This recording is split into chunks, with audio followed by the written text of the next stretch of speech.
और एक ट्रेडर की साइकोलॉजी क्या होनी चाहिए। स्टॉक को आइडेंटिफाई करते वक्त उनको किन बातों का ख्याल करना चाहिए, किन बातों से उसको रुकना चाहिए, वो तमाम चीज़ें मैं आपको यहाँ पर बताऊँ।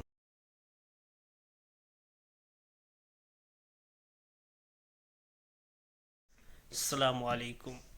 उम्मीद करता हूँ आप तमाम साथी ठीक होंगे।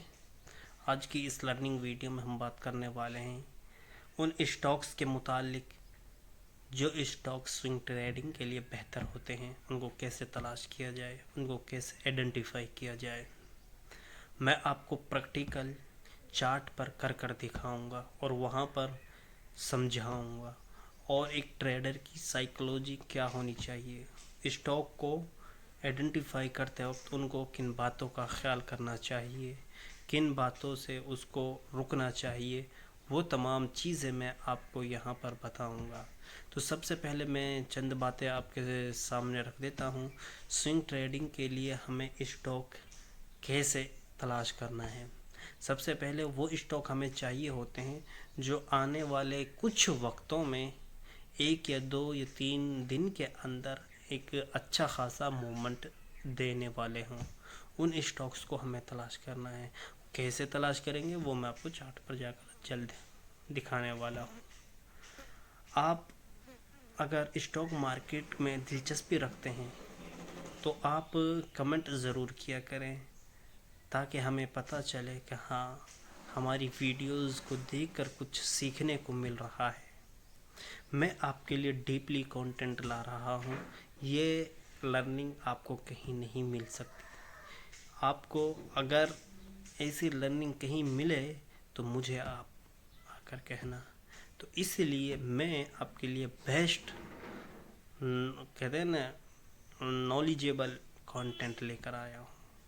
तो आज के इस वीडियो में हम बात करने वाले हैं उन स्टॉक्स के मुतालिक जो स्विंग ट्रेडिंग के लिए बेहतर हों, यानी आने वाले वक्तों में जो एक अच्छा मूवमेंट देने वाले हों।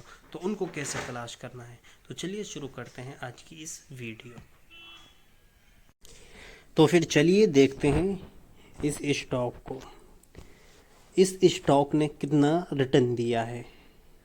मैं आपको एक साइकोलॉजी समझाने वाला हूँ, वो आप समझिएगा। ये आप देखिएगा, यहाँ से इस स्टॉक ने कितना रिटर्न दिया है। अगर हम यहाँ भी मान लेते हैं तो कितना है, 12%, यानी 72 पॉइंट। और अगर हम इसका हाई को देखें तो 117 रुपये दिए हैं, 117 पॉइंट, और 19% ये स्टॉक यहाँ से अपर साइड चला है। इसका रीज़न क्या है, मैंने ये आइडेंटिफाई कैसे किया, ये असल पॉइंट है, वही मैं आपको समझाने वाला हूँ। तो समझिएगा। सबसे पहले आप स्विंग ट्रेड आपको करनी है तो उसके लिए आपको क्या देखना है कि किस स्टॉक के अंदर मोमेंटम आने वाली है। तो सबसे पहले हमें क्या देखना होगा, हमें मंथली टाइम फ्रेम में एक स्टॉक का व्यू देखना होगा। अब मैं आपको बताता हूँ, आप देखिएगा, ये मैंने मंथली टाइम फ्रेम यहाँ पे लगाया। तो यहाँ पे मुझे आप बताइएगा, मैं आपसे कुछ पूछने वाला हूँ। सबसे पहले मुझे आप बताइएगा कि जो बिग मनी है उनका मूव किस पॉइंट से आया है। सबसे पहले आप एक बात जो है वो जहन में रखें कि मार्केट डाउन मोमेंटम पर चल रही है। एक डाउन ट्रेंड मार्केट का है। यहाँ से ठीक इस साइड, यहाँ से इस साइड क्या है, ये डाउन मोमेंटम है। ओके, ये क्या है, एक डाउन मोमेंटम है। समझ में आया। ये क्या है, एक यहाँ से यहाँ तक ये एक डाउन मोमेंटम है, डाउन ट्रेंड है। ये हमने आइडेंटिफाई किया। अब इस डाउन ट्रेंड में हमें देखना है एक ऐसा जोन कि जिस जोन से बिग मनी ने अपना कंट्रीब्यूशन किया हो, जहाँ से उन्होंने अपनी शमूलियत डाली हो, जहाँ से वो इस स्टॉक के अंदर शामिल हुए हों, हमें वो जोन तलाश करना है।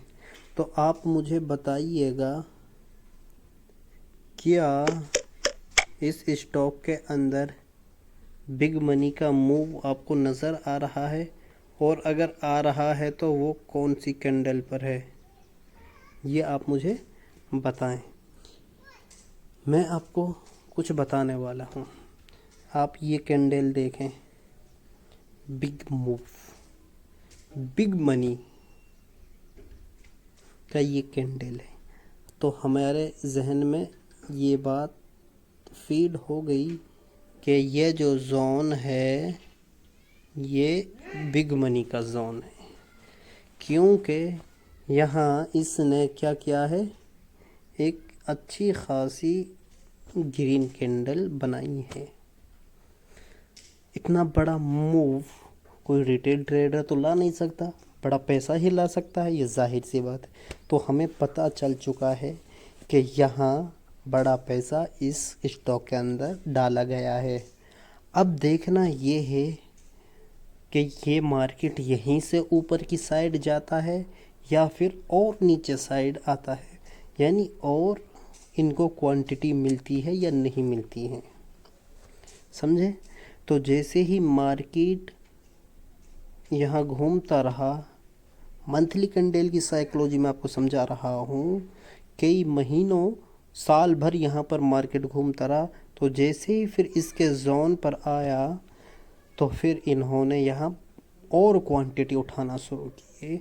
आप एक बात मुझे बताएं, आप इस कैंडल को देखें, क्या ये कैंडल जो बनी हुई है फ़िलहाल, ये कैंडल, क्या ये कोई रिटेल ट्रेडर बना सकता है? नहीं, ये भी बिग मनी की कैंडल है। मैं यहाँ समझ गया था कि फिर इस जगह से ये लोग क्या करने वाले हैं, इस स्टॉक को उठाने वाले हैं। तो इन्होंने क्या किया, इस स्टॉक को उठाना शुरू किया। जैसे ही अब हम इसको वीकली टाइम फ्रेम में करते हैं तो और आसानी के साथ आपके बात जहन में बैठेगी। ये वीकली टाइम फ्रेम, यहाँ आप देखिएगा, यहाँ कई दिन इन्होंने रोके रखा। क्यों रोके रखा?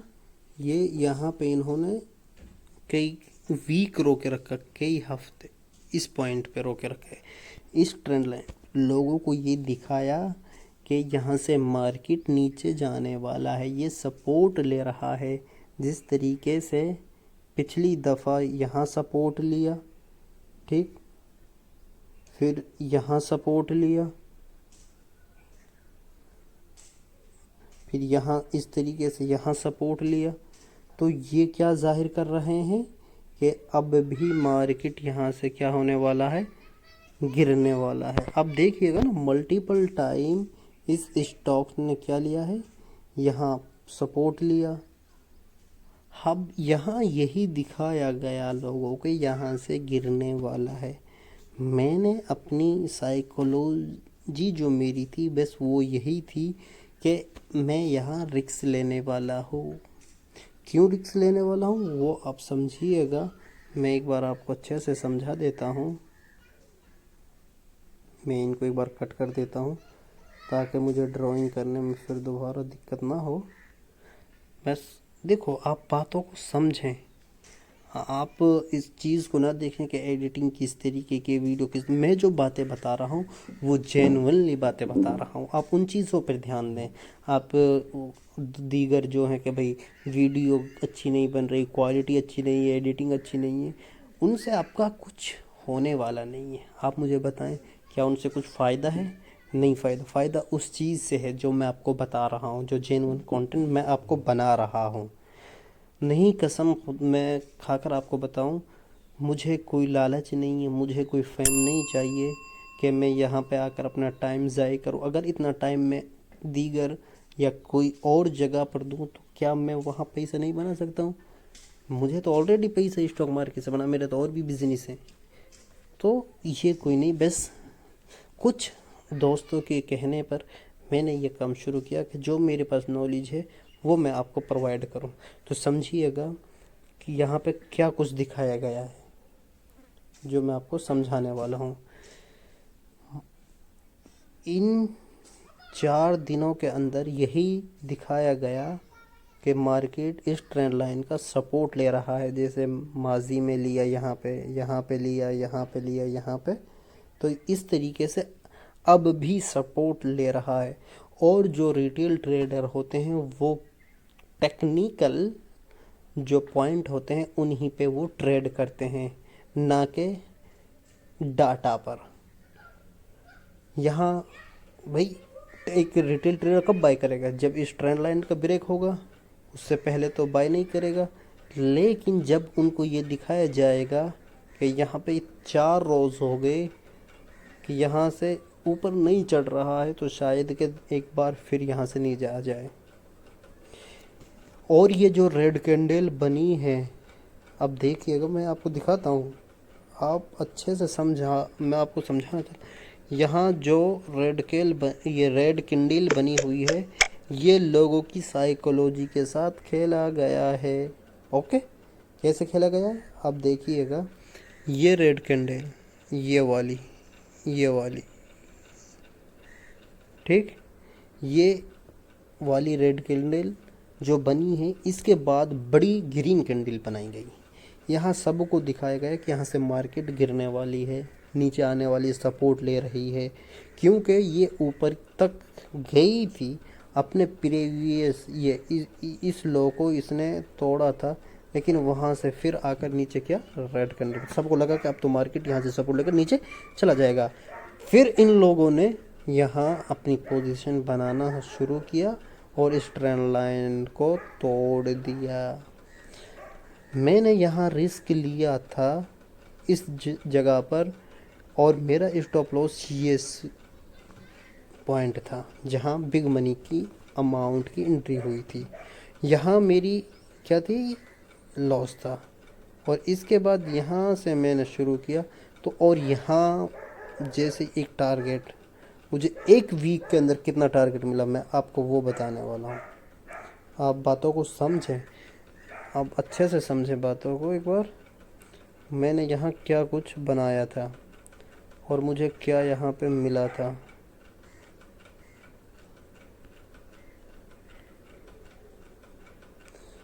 मैं आपको दिखाता हूँ, देखिएगा।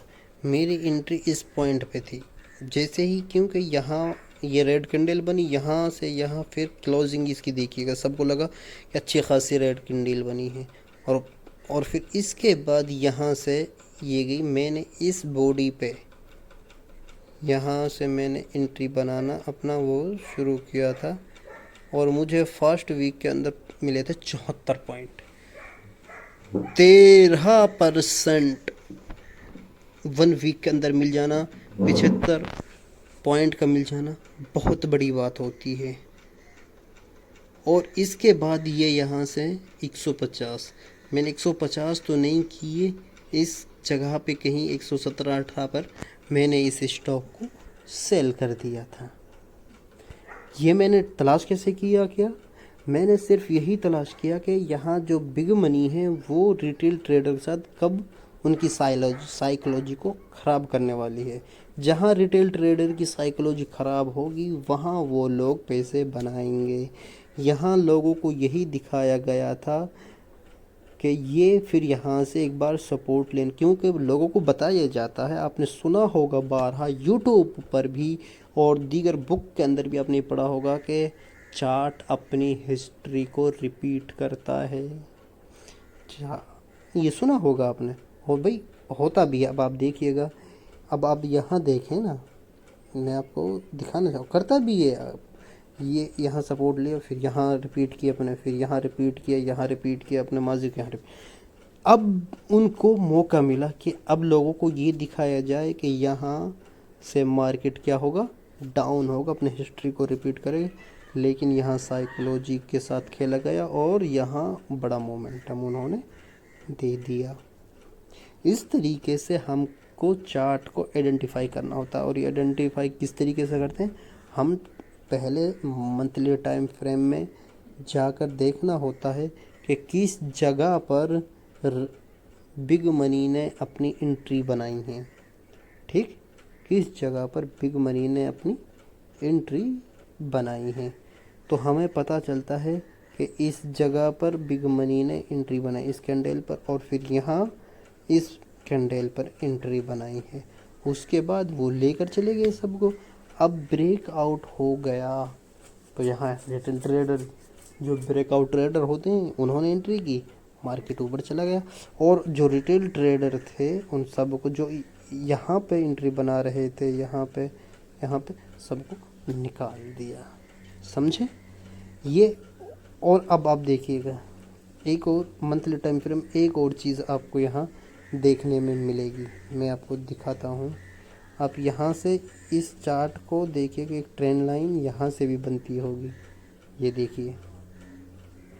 ठीक, अगर आप इस ट्रेंड लाइन को देखोगे तो यहाँ से भी मार्केट सपोर्ट लेता हुआ ऊपर गया है। इस तरीके से मार्केट को मल्टीपल टाइम फ्रेम में, वो स्टॉक को मल्टीपल टाइम फ्रेम में देखा जाता है और उसको परखा जाता है, फिर रिस्क रिवॉर्ड के साथ खेला जाता है। अब ये नहीं कि आंख मीच कर एंट्री करनी, ना अपना रिस्क रिवॉर्ड का पता हुआ है, ना रिस्क मैनेजमेंट है, ना पोजीशन साइजिंग है, ना स्टॉप लॉस है, ना कुछ है। तो सारी चीज़ें आपको डिसाइड करनी होंगी, एक प्रॉपर प्लान के साथ चलना होगा और एक रोड मैप का होना ज़रूरी है, तब जाकर हम स्टॉक मार्केट के अंदर सक्सेस हो सकते हैं। ये आसान भी बहुत है और मुश्किल भी बहुत है। आप कहोगे ये क्या बात, आसान उन लोगों के लिए जो मेहनत करने वाले लोग हैं और मुश्किल उन लोगों के लिए है जो क्विक मनी के लिए यहाँ पर आए हैं, जिनके अंदर धैर्य सब्र नहीं है। वो लोग यहाँ पैसा बर्बाद करने वाले हैं, इसके अलावा कुछ नहीं करने वाले। तो मैं यही कहूँगा, अगर आपको यहाँ पे जल्द अमीर होना है तो यहाँ आप नहीं आए, ये आपके लिए नहीं, आप गलत जगह ट्राई कर रहे हैं। ये तो बहुत सब्र का काम है। अब आप मुझे बताएं, अब आप मुझे एक बार ये बताएं, क्या ये एंट्री जो मैंने बनाई है, क्या ये नहीं बना, क्या आप बना सकते थे एंट्री जब नॉलेज नहीं? हाँ, अगर नॉलेज है तो आप बना सकते हैं, अगर नॉलेज नहीं है तो किस तरीके से बना सकते हैं? तो इसलिए मेरे भाई यहाँ नॉलेज बहुत ज़्यादा इम्पोर्टेंट है। सीखते रहें, समझते रहें, और मज़ीद इस तरह का कंटेंट देखने के लिए आप हमें सब्सक्राइब ज़रूर करें। और अगर कोई बात समझ में नहीं आती है तो कमेंट में आप सवाल करें, क्वेश्चन करें, उसका रिप्लाई हम ज़रूर देंगे। मैं आपके हर कमेंट्स को पढ़ता हूँ। और जो दोस्त स्टॉक मार्केट सीखना चाहते हैं उन तक भी ये वीडियो पहुँचा दीजिएगा, ये आपके लिए और उनके लिए बेहतर होगा। शुक्रिया, थैंक यू वेरी मच।